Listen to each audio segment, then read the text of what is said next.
এই তো আপুরা চলে যাব এখন। 4:30 বাজে, 5টার বাস। অনেক তাড়াহুড়ার মধ্যে আসতে হইলো। দেখেন সবাই এখানে ব্যাগপত্র নিয়ে আসছে রেডি। টিকিটটা ব্যাগে আর আধা ঘন্টা যাক, তারপর তো আগে আসতে পারছো, এটাই হচ্ছে বড় কথা।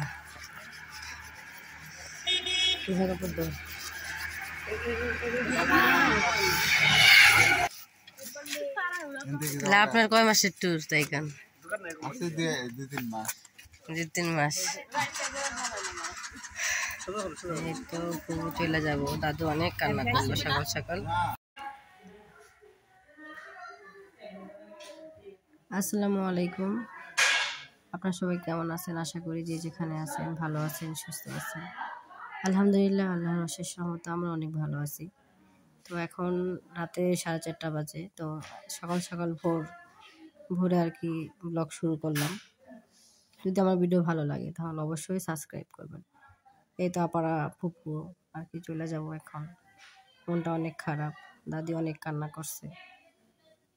তো দাদিকে অনেক বোঝানোর পরে দাদি বলছে যে হ্যাঁ, মেয়ের বিয়ে হয়েছে, সংসার আছে, কতদিন বা আমার কাছে থাকবো। তো দাদিকে আমি বুঝাইলাম যে আমরা তো আছি, আমি আছি, সুমাইয়া আছে, তারপরে আর আমার চাচিরা আছে, আমার কাকা আছে, আমার বাবা আছে, তোমাকে সবাই দেখবে, তুমি মন খারাপ করো না। फीलिंग्स क्या है आप दोनों का, जरा बताइए। আরে মরিয়ম সব জায়গায় লেখে, সুমাইয়া প্লাস মরিয়ম লেখে সব জায়গায়। মরিয়ম সুমাইয়া দুজনকে প্রচুর মিস করব।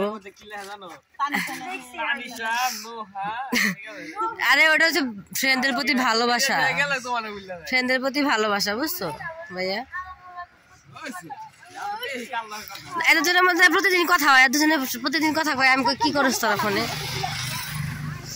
দেখো কিনা সর্বনাশ লাগছে।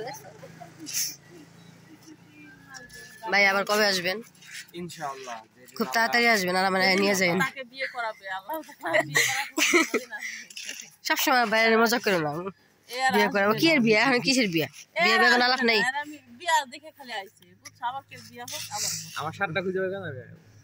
শার্টটা তুমি চিন্তা করো না, শার্টটা যদি পাই আমি নিয়ে যাবো শার্টটা। তো তোমার শার্টটা আমারও ভালো লাগছে। আমার ভালো লাগছে কি কারণে? ওই কালারটা আমার খুব ভালো লাগে, কিন্তু ওই কালার আমি নিজে পরি না কোনোদিন, কিন্তু ওই কালারটা আমার খুবই পছন্দের। আমি তোমার জিজ্ঞেস করছি না যে তোমার শার্টটা কিন্তু ভালো লাগছে? বলছি না আমার ওই শার্টটা সত্যিই ভালো লাগছে। আমার গ্রিন কালার ভালো লাগে, কিন্তু আমি গ্রিন কালার কখনো ইউজ করি না, কারণ আমার ওইটা পরলে নাকি আলো আলো আর কি সাপড়ি সাপড়ি দেখা যায়, এর লেগে আমি কালারটা ব্যবহার করি না। কিন্তু কিন্তু আমার ওই কালারটা সত্যি অনেক ভালো লাগে। ওকে ওকে ডান, চলো। এই তো আপুদের বাস চলে আসছে এখন। আপুরা আমাদের থেকে বিদায় নিবে। বিদায়টা অনেক কষ্টের। আমার ফিপি এবার অনেকদিন থাকছে আমার দাদির কাছে, আমার দাদিও অনেক কষ্ট পাইতেছে, আমরাও অনেক কষ্ট পাইতেছি। ফুপু আইসো, হ্যাঁ তাড়াতাড়ি আবার আইসো। হ্যাঁ আল্লাহ থাকি না আল্লাহ। আচ্ছা সাবধানে যাও, সাবধানে যাও।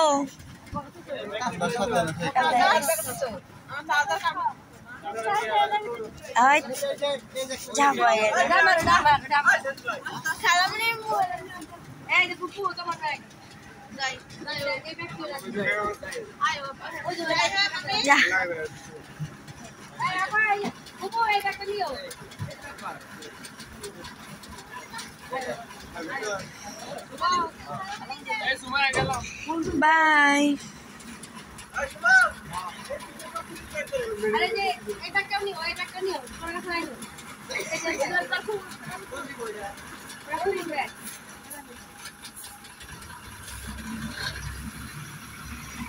দেখেন আমার ছুটি চলে গেল।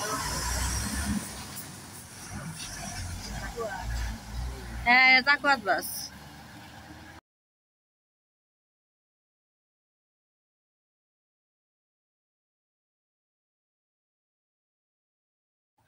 তো স্কুল থেকে আমার মেয়ে তার ফ্রেন্ডের বাসায় গেছে। আমি তো ভয় পেয়ে গেছি যে আমার বাচ্চা কোথায় গেল। পরে যাই দেখি সে তার ফ্রেন্ডের বাসায়, আলোর বাসায় যেয়ে বসে আছে।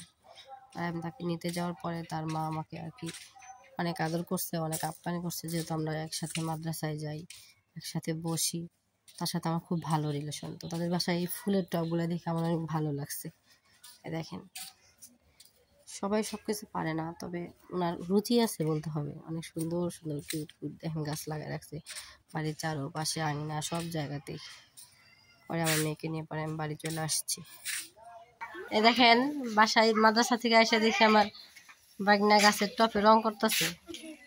এমনি সাদা সাদা ছিল, ভালো দেখা যায় না। সাদা দিমু এটার পরে, এরপরে আবার আর সাদা কালার করবা, লাল এই সাইডে লাল হবে আর নিচে সাদা দিমু। তাহলে তো দেখতে ভালোই দেখা যাবে।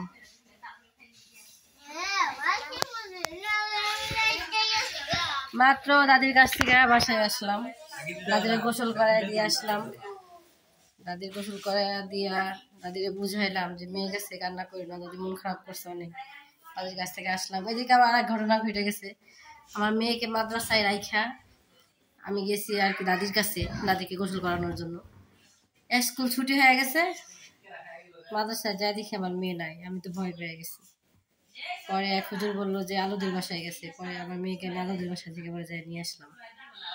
ভয় পেয়ে গেছি অনেক, জানলাম আমার মেয়েটা কই গেল। আসলে গোসল করাতে করাতে দেরি হয়েছে, আবার দাদির কাপড় চোপড় ছিল ওইগুলো একটু ধুইলাম, এই জন্য আর কি লেট হয়ে গেছে। এখন দাদির বাড়ি থেকে বাসায় আসলাম, বাসায় এসে বোরখা খুললাম। ইউটিউবাররা সব সব ইউটিউবাররা যাও, সব ইউটিউবাররা বুঝছো, তুমি এইটা করছো সব আমার হয়ে গেছে গা, আমার আদার হয়ে গেছে গা, আমার এখন চিঠি হবো খাইতে দিলাম, শেষ আমার কাজ। যেহেতু তারা মিডিয়া জগতে নাই, তারা ভিডিও করলে কিছু মনে করতে পারে, এই জন্য ভিডিও করে আপনাদেরকে দেখাইতে পারলাম না। হয় না, চানাচুর বিস্কিট এসবের আয়োজন করা হয়েছিল।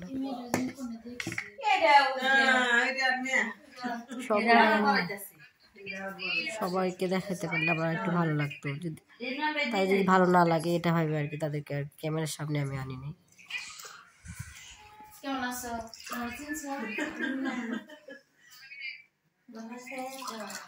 শরবত নাকি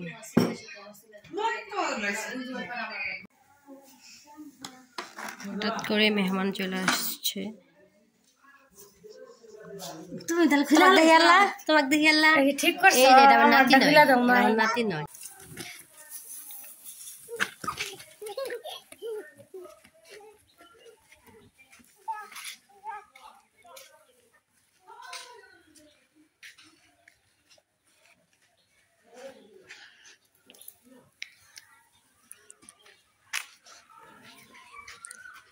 দুষ্টু